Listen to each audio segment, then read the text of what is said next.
Technically speaking, the Grand Assembly Hall of the Galactic Confederation represented the pinnacle of cooperative achievement among sentient species.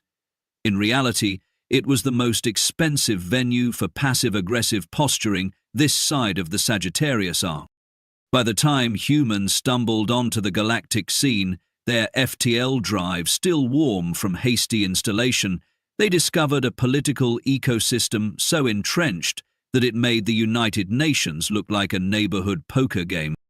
The Galactic Confederation consisted of 27 established species, each convinced of their own superiority and equally convinced of everyone else's inferiority. The hierarchy was unofficially but unmistakably arranged by technological advancement, with the Zil-Nathri occupying the top tier, a position they reminded everyone of approximately every 7 minutes.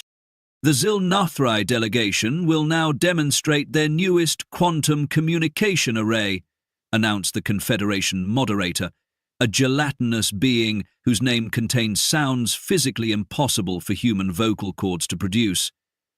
Everyone present called them Mod, and they seemed fine with it, though no one had actually asked. The ambassador representing Earth, a veteran diplomat with 30 years of experience navigating human politics, sat in the designated Provisional Members section.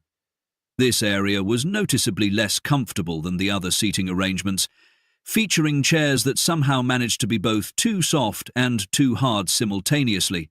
Clearly, furniture ergonomics was not a universal constant. "Behold," intoned the Zil-Nathri representative, their 4 upper appendages gesturing with synchronized grandeur, while their lower ones operated a device no larger than a bread box. "With this technology, communication across 50 light-years becomes instantaneous and untraceable, a revolutionary advancement." The human ambassador raised an eyebrow. Humanity had achieved something similar 3 years prior, though admittedly with a machine the size of a small warehouse. They said nothing, having quickly learned that the Confederation operated on a speak when you've existed as a spacefaring civilization for at least a millennium basis. Across the vast chamber, representatives of the various species reacted according to their place in the unspoken hierarchy. The Vreks, 7-foot-tall feathered bipeds with mathematical abilities that bordered on precognition, nodded appreciatively. The Melosians, resembling elegant blue coral formations with occasional bursts of bioluminescence, pulsed in what might have been applause or indigestion. The cletched insectoid beings known for their brutal honesty and even more brutal trade negotiations clicked their mandibles in what the human interpreter whispered was moderate impression. The Hax delegation didn't react at all, which everyone expected. The silicon-based life forms operated on a different temporal scale than most carbon-based species, processing information so slowly that they hadn't yet officially acknowledged humanity's entrance into the Confederation 3 Earth months ago. The human ambassador had been assured this was nothing personal. The Hax were still formulating their response to the Melosians' membership application from 78 years prior. "Alas, you can see," continued the Zil-Nathri, their voice the audio equivalent of a smug smile, "this advancement further solidifies our position as the Confederation's technological vanguard. We are, as always, willing to share this technology with Level 3 members and above." The human ambassador suppressed a sigh. Earth, being the newest member, was classified as Level 0, a designation that essentially translated to barely more advanced than prokaryotes in diplomatic terms. At the refreshment interval, a 90-minute affair that accommodated the various biological needs of 27 species, from photosynthesis breaks to synchronized metamorphosis cycles, the human ambassador found themselves standing alone near a dispenser of what was allegedly coffee, but tasted like someone had described coffee to a machine that had never encountered it. "First Confederation Assembly?" asked a melodious voice. The ambassador turned to face a being that resembled nothing so much as a collection of glowing orbs arranged in a loose approximation of a humanoid form. The translator badge identified them as a representative of the Lux Collective, a species of energy beings who ranked somewhere in the middle of the unspoken hierarchy. "Plain obvious, huh?" the human replied, attempting to sip the not coffee.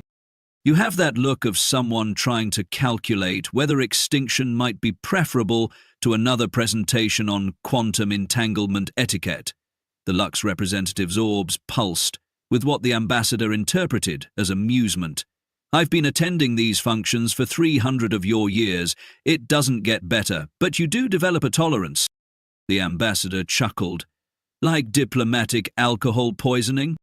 "Precisely." The orbs rearranged slightly. "Though I should warn you, the tolerance develops just in time for the next round of technological one-upmanship to begin. The Zilnethri and Vrex have been locked in a passive-aggressive innovation war since before your species discovered agriculture. Around them, various delegates engaged in what passed for socializing. A group of Melosians were exchanging what appeared to be small pieces of themselves with Colette representatives, apparently a sign of great trust and friendship. Several Vrex were engaged in what the translator described as mathematical humor discourse, with a trio of gaseous beings who communicated through complex molecular exchanges. In the corner, a single Hax delegate stood absolutely motionless, possibly contemplating the refreshment break that had occurred 16 assemblies ago. "So, where do humans fit in all this?" the ambassador asked. "Besides, at the bottom, obviously." The Lux representative's orbs dimmed slightly. "That remains to be seen. Most new species spend centuries proving themselves before gaining any meaningful influence.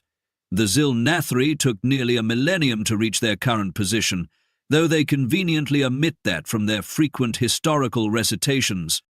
"Wonderful," the ambassador muttered. "So humanity just needs to wait 1,000 years before anyone takes us seriously." "Actually," the orbs pulsed in what might have been a whisper, "there are those of us who find new perspectives refreshing. The established order has a tendency to stagnate, despite all the technological peacocking. New members occasionally provide unexpected insights." Before the ambassador could respond, a resonating tone signaled the end of the refreshment interval. The Lux representative's orbs brightened. "You might want to prepare yourself. Next is the Vrex presentation on dimensional folding. Their rivalry with the Zilnathri means they'll try to outdo the quantum communication demonstration. Last time this happened, 3 delegates from temporal-sensitive species experienced chronological inversion, most inconvenient. As the assembly reconvened, the human ambassadors settled back into their uncomfortable, provisional member chair, wondering if Earth had made a terrible mistake by making contact with the galactic community. Behind the carefully maintained diplomatic expression, their mind was already composing the report back to Earth. "Encountered advanced alien civilizations. They're just as petty as we are, but with better toys." The moderator's gelatinous form rippled as they called the assembly to order. "The Confederation will now hear the Vrex delegation's presentation on their revolutionary dimensional folding techniques." The human ambassador braced themselves as the Vrex representative stepped forward, 7 feet of iridescent feathers and mathematical superiority. Somehow, in 13 billion years of cosmic evolution, the universe had managed to produce beings with technology beyond human comprehension, yet social dynamics reminiscent of high school. Something told the ambassador that their most valuable diplomatic tool in the coming days wouldn't be their extensive training or humanity's modest technological offerings, but rather something far more basic: their ability to recognize absurdity when faced with it, and, perhaps more importantly, their capacity to respond with that uniquely human blend of frustration, adaptation, and irreverence. Little did they know just how prophetic that thought would prove to be. 3 standard galactic weeks later, the Confederation faced its first true crisis in over a century. The emergency session alert had interrupted the human ambassador during what passed for sleep in the artificial gravity of their quarters, the blaring notification tone suggesting that perhaps the end of civilization as they knew it was imminent. Or someone's advanced coffee machine gained sentience again, they muttered, recalling last month's minor incident with the Melosian delegation's refreshment synthesizer. The ambassador arrived at the Grand Chamber to find it in a state that could only be described as controlled pandemonium, if one were being extremely generous about the controlled part. Species that normally maintained dignified distances were clustered in agitated groups, translator devices working over each other in a cacophony of languages. "Ambassador," a familiar arrangement of glowing orbs approached. "The situation has escalated beyond predictions." The Lux representative's normally melodious voice had an edge the human hadn't heard before. "What situation? I just got the emergency alert. The Zilnathri and Vrex are on the brink of interstellar conflict. Their long-standing rivalry has finally boiled over into something beyond petty technological competitions." The ambassador blinked. "They're going to war over who has the better toys?" If only it were that simple. The orbs dimmed significantly. A Vrex exploratory vessel discovered a previously unknown system with unprecedented quantities of exotic matter, the kind essential for their dimensional folding technology and the Zilnathri's quantum communication arrays. "Let me guess," the ambassador said, watching as a Zilnathri delegate across the room gesticulated with all 6 appendages at an unimpressed-looking Vrex. "Both claim exclusive rights to it. Worse, the system sits precisely on the border of both their territories, according to the Confederation's spatial demarcation protocols. The Zilnathri claim the Vrex exploratory vessel violated their sovereignty. The Vrex counter that their dimensional folding technology means the concept of linear borders is outdated. Both sides are mobilizing their fleets as we speak." The ambassador's blood ran cold. During their briefings on Earth, they had reviewed the military capabilities of the major Confederation powers. Both the Zilnathri and Vrex possessed armaments that could reduce an Earth-sized planet to cosmic dust in under an hour. "Surely the Confederation can mediate?" they asked. The Lux representative's orbs arranged in what the ambassador had come to recognize as their equivalent of a grim smile. "That's precisely why we've been called to emergency session. But I should warn you, the last time the Confederation faced a crisis of this magnitude, deliberations lasted 47 of your Earth years. We don't have 47 minutes if they're already mobilizing," the ambassador replied. The chamber's ambient lighting dimmed, signaling the start of the emergency session. The moderator's gelatinous form seemed less composed than usual, rippling with what might have been anxiety. "This emergency session of the Galactic Confederation is now in progress," Mod announced, their voice lacking its usual bureaucratic monotone. "The matter before us concerns the dispute between the Zilnathri hegemony and the Vrex collective over territorial rights to the newly discovered XC-4726 system. As this dispute carries the potential for armed conflict between Confederation members, it is classified as a Type 1 crisis under Article 437B of the Confederation Charter. The Zilnathri primary representative moved to the central platform. Unlike their previous appearances, they had dispensed with the ceremonial robes, instead wearing what appeared to be military attire. "The Vrex incursion into our sovereign territory cannot and will not be tolerated," they stated, their translator rendering the words in flat, emotionless tones that somehow made them more threatening. "We have maintained peace for 7 centuries, but we will not stand idle while our borders are violated and our resources claimed." The Vrex representative followed, their iridescent feathers now a deep crimson, a color change the ambassador's cultural briefing had indicated signified combat readiness among their species. "The Zilnathri concept of linear spatial ownership is as outdated as their technology." The Vex representative's words dripped with disdain. "Our dimensional folding techniques confirm what we have long suspected. Space-time is not a resource to be parceled out like common minerals. The exotic matter deposits exist in a dimensional fold that transcends conventional territorial boundaries. For the next 3 hours, representatives from each faction presented increasingly technical arguments about spatial sovereignty, dimensional physics, and ancestral claims. The human ambassador observed as the debate devolved into esoteric arguments about subquantum positioning that their translator struggled to convert into comprehensible terms. The Lux representative leaned closer to the human. Notice how neither side is addressing the actual issue. They both want the exotic matter, and they're both prepared to fight for it. Has anyone suggested sharing the resources? The ambassador whispered back.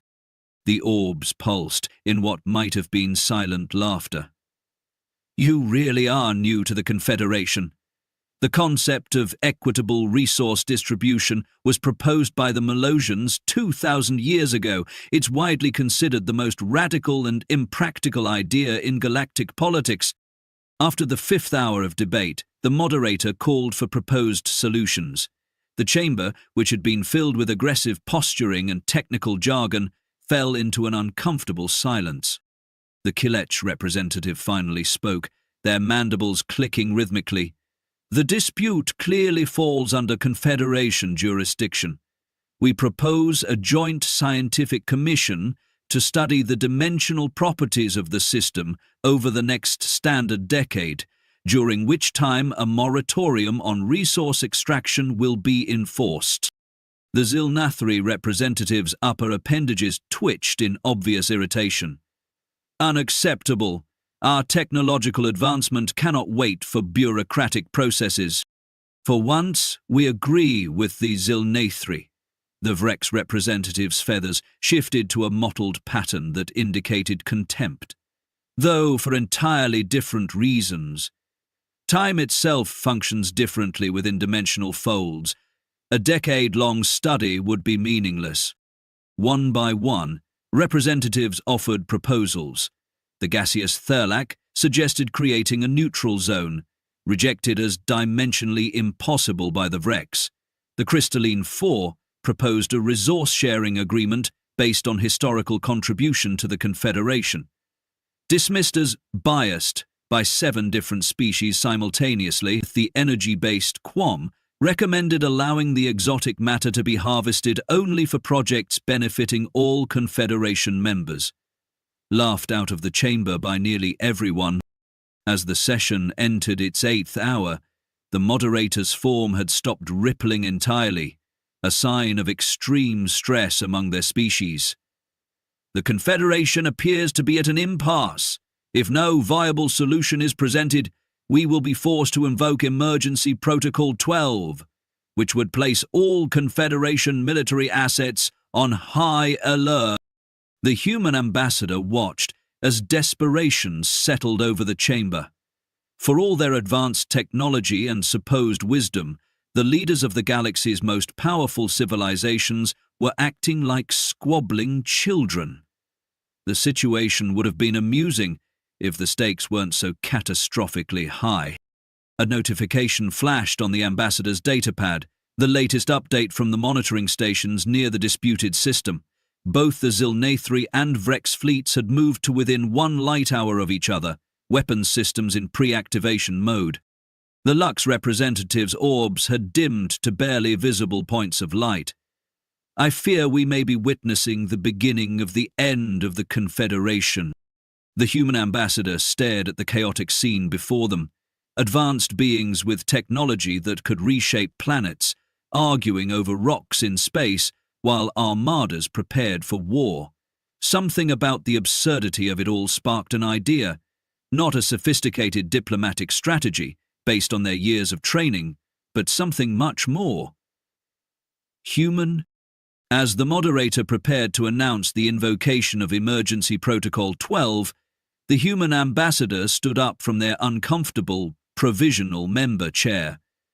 In the diplomatic hierarchy of the Confederation, this was roughly equivalent to a toddler interrupting a board meeting of Fortune 500 CEOs. The provisional member Earth requests speaking privileges, they announced. their voice carrying across the suddenly silent chamber. The moderator paused, gelatinous form quivering in what might have been surprise. This is highly irregular. Provisional members do not typically contribute to Type 1 crisis deliberations. Heath respect, moderator, the ambassador replied. Irregular times may call for irregular measures. Earth requests 3 minutes of the Confederation's time. The Zealnathri representative's appendages writhed in what the cultural briefing had described as extreme disdain. We face potential interstellar conflict, and now we must entertain the primitive observations of a level 0 civilization. This is absurd. Perhaps, the Lux representative's orb suddenly brightened, that is precisely why we should listen. The Confederation Charter does not explicitly forbid provisional member input during emergency sessions.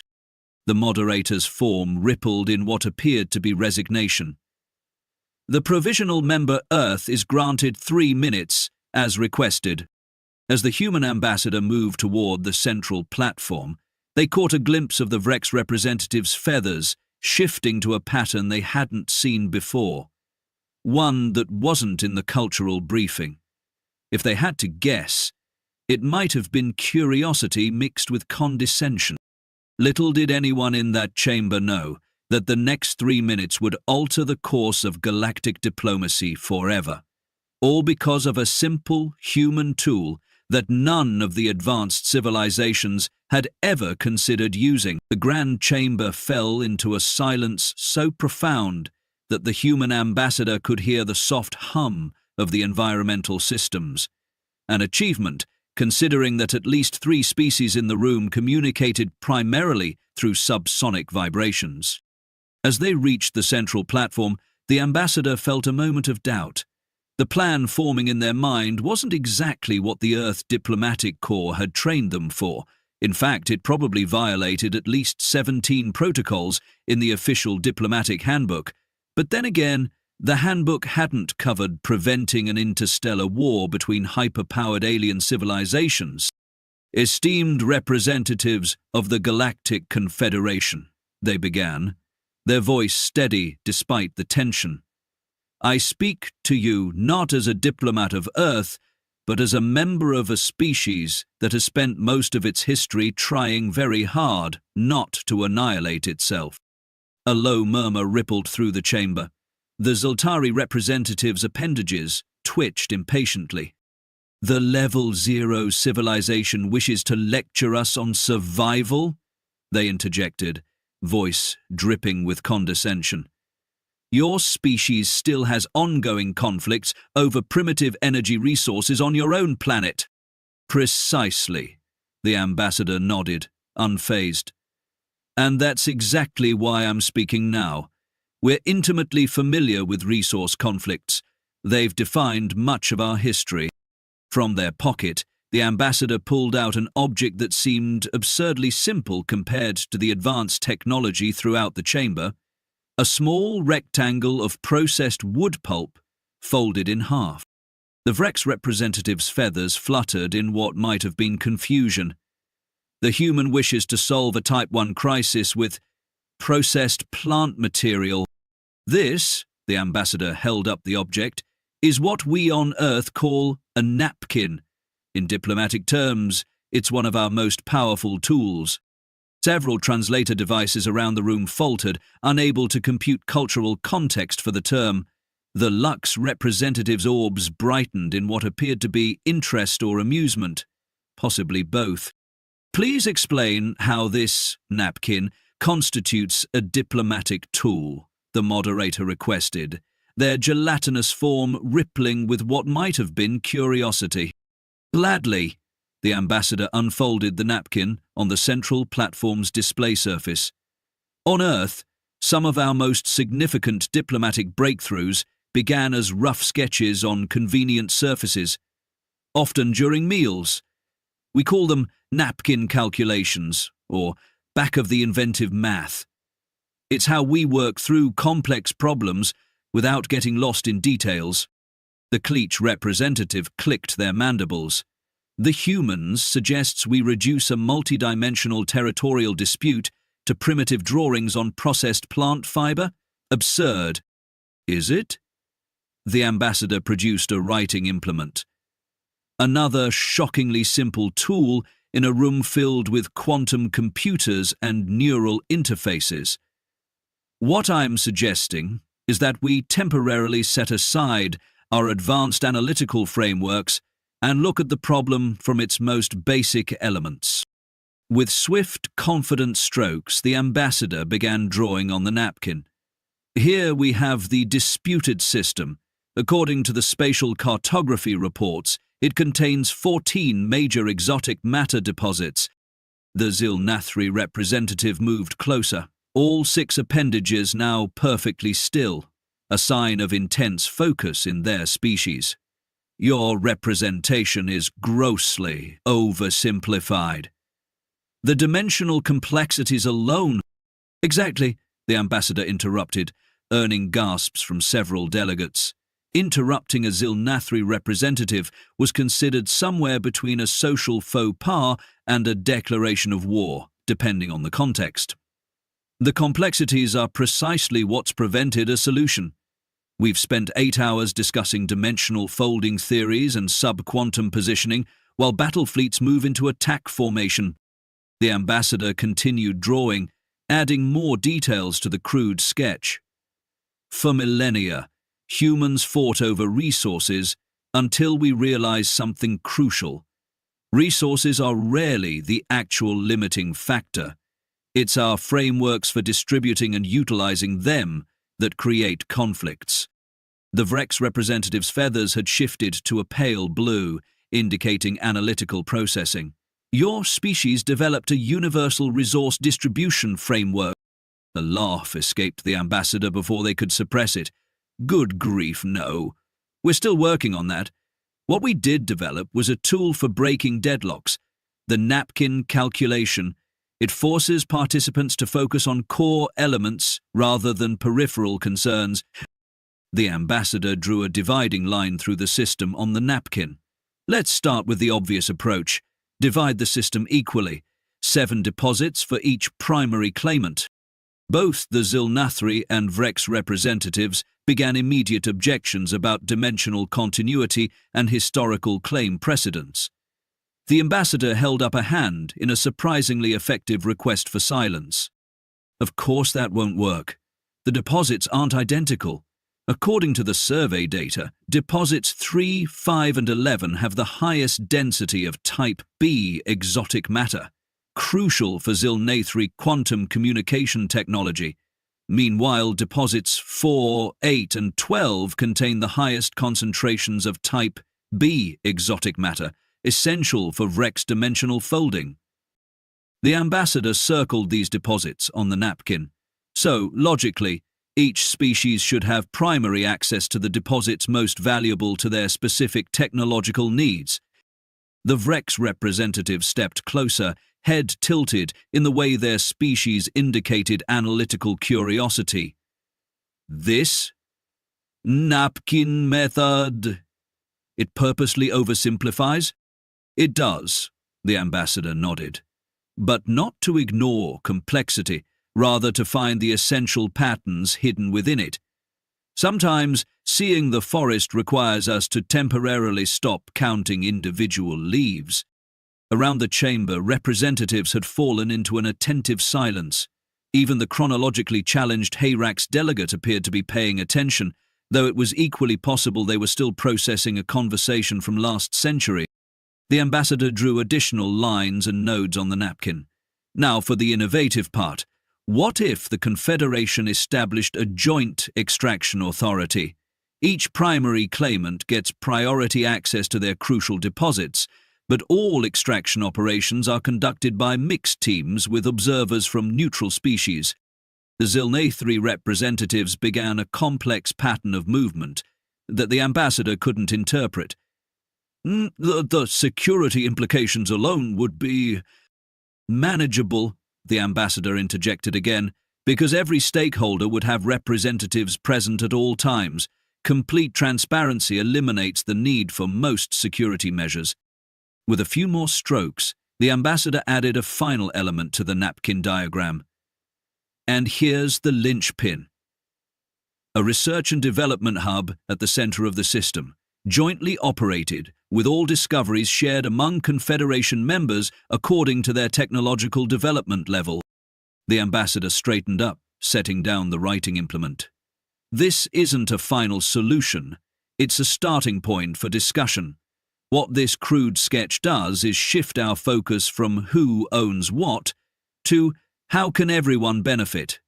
The exact details would need to be negotiated, but the framework provides a path forward.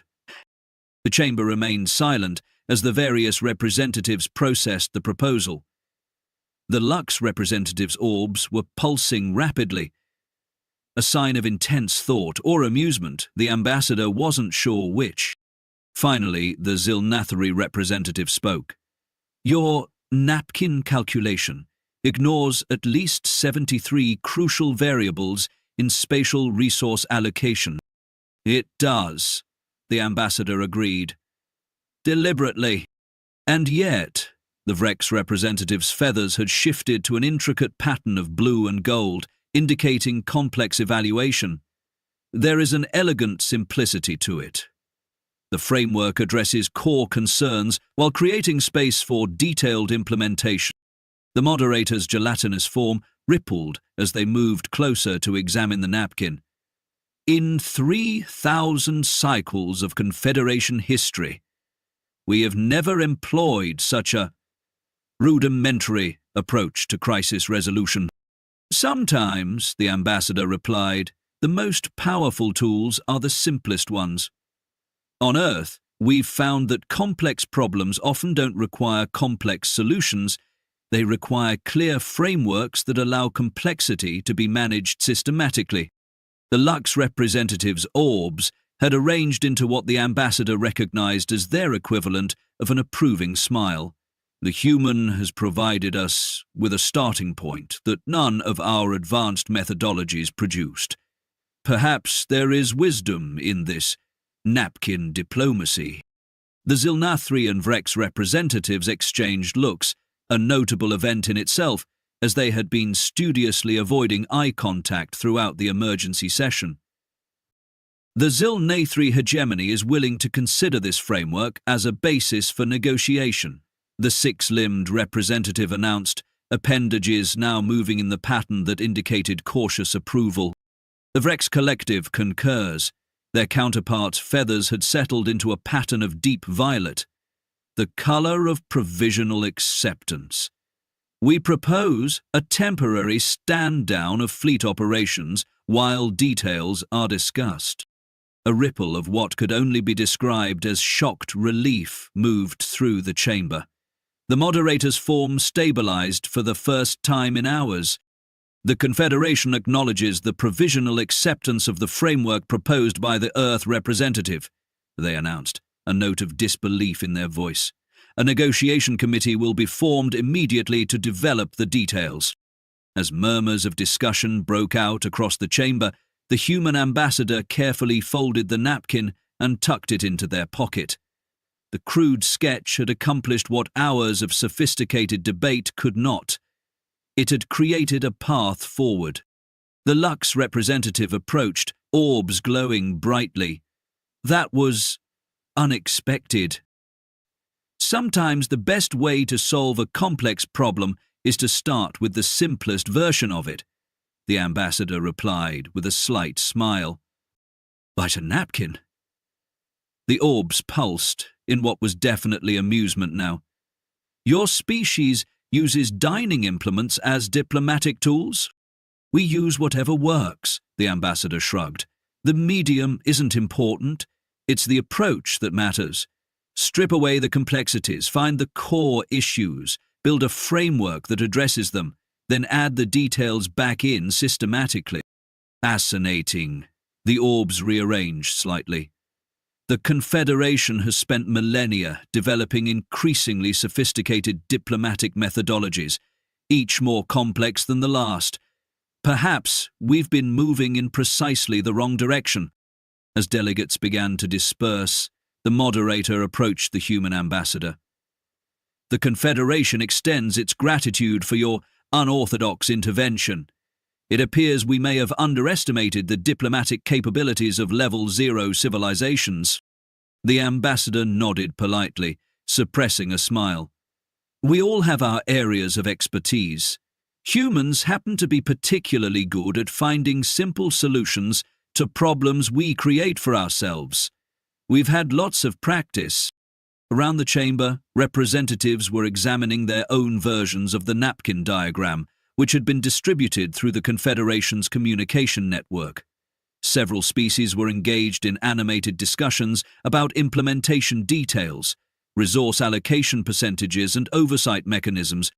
The crisis that had threatened to tear apart the Confederation was far from resolved, but it had been transformed from an intractable deadlock into a manageable negotiation, all because of a simple human tool that the galaxy's most advanced civilizations had never considered using. As the human ambassador prepared to join the newly formed negotiation committee, they couldn't help but wonder what other simple human tools might prove useful in the complex arena of galactic politics. Perhaps a pencil? A paperclip? Or most revolutionary of all, common sense. Whatever came next, one thing was certain: the diplomatic landscape of the Galactic Confederation would never be quite the same again. One standard galactic year after the napkin incident, the Interspecies Resource Coordination Facility orbited the disputed system like a gleaming testament to what the Confederation now called simplified framework diplomacy. The joint extraction operations were proceeding with unprecedented efficiency. The human ambassador, now promoted to special diplomatic consultant, stood at the observation deck, watching as vessels from 17 different species navigated the complex extraction ballet with surprising harmony. "Still carrying your diplomatic weapon of choice?" The Lux representative's orbs pulsed with warm familiarity as they approached. The ambassador patted their pocket with a smile. "Never leave home without it. The Confederation Council has officially upgraded Earth's status to Level 2, the Lux representative announced. "An unprecedented advancement for a species with your technological development level." "You mean our technological underdevelopment level," the ambassador quipped. "On the contrary." The orbs arranged in what the ambassador now recognized as thoughtful appreciation. "The Council has redefined how we measure advancement. Technology alone is no longer the sole metric. Beyond the viewport, a Zil-Nathri and Vrek ship performed a synchronized extraction maneuver that would have been unimaginable a year earlier. "The napkin method has spread throughout the Confederation," the Lux representative continued. "The Melosians used it to resolve their centuries-old terraforming dispute with the Ketch. Even the Harks participated in a napkin session last month, though they're still contemplating the results." The ambassador laughed. "It's just basic problem-solving, nothing revolutionary." "That's where you're wrong," the orbs pulsed intensely. "In our pursuit of advancement, we engineered increasingly complex solutions, forgetting that complexity often obscures rather than clarifies. Your species reminded us of something essential, that wisdom sometimes lies in simplicity." A delegation approached from across the deck, representatives from the major Confederation powers. "The Diplomatic Advancement Committee requests your expertise," the Zil-Nathri representative announced, their formerly condescending tone replaced with genuine respect. "We face 17 interspecies disputes requiring resolution. And you want me to draw on napkins for all of them?" the ambassador asked, eyebrow raised. "Not exactly." The Vrek's representative's feathers shimmered with what the ambassador now knew was amused anticipation. "We've prepared an entire diplomatic toolkit based on human methodologies." They presented an elegant case containing various simple items: paperclips, colored markers, index cards, and, prominently displayed, a stack of perfectly folded napkins. The ambassador stared at what was essentially an interstellar version of a human office supply kit, speechless for perhaps the first time in their diplomatic career. Behind them, the exotic matter processing facility hummed with productive energy, the formerly disputed system now a hub of cooperative advancement rather than potential conflict. "Sometimes," the ambassador finally said, running their fingers over the simple tools that had reshaped galactic politics, "the most sophisticated solution is the one that strips away sophistication entirely." As the delegation awaited their guidance, the ambassador couldn't help but reflect on the cosmic irony. Humanity had spent centuries looking to the stars, imagining advanced beings with technologies and wisdom beyond comprehension. Instead, they had discovered that the galaxy's most advanced civilizations had engineered themselves into corners of unnecessary complexity, forgetting the power of simplicity. The most valuable export from Earth hadn't been technology, art, or resources, but rather the humble reminder that sometimes all you need to solve a problem is a napkin, a pen, and the willingness to start with the simplest version of the truth. Perhaps that was humanity's true place in the cosmos after all.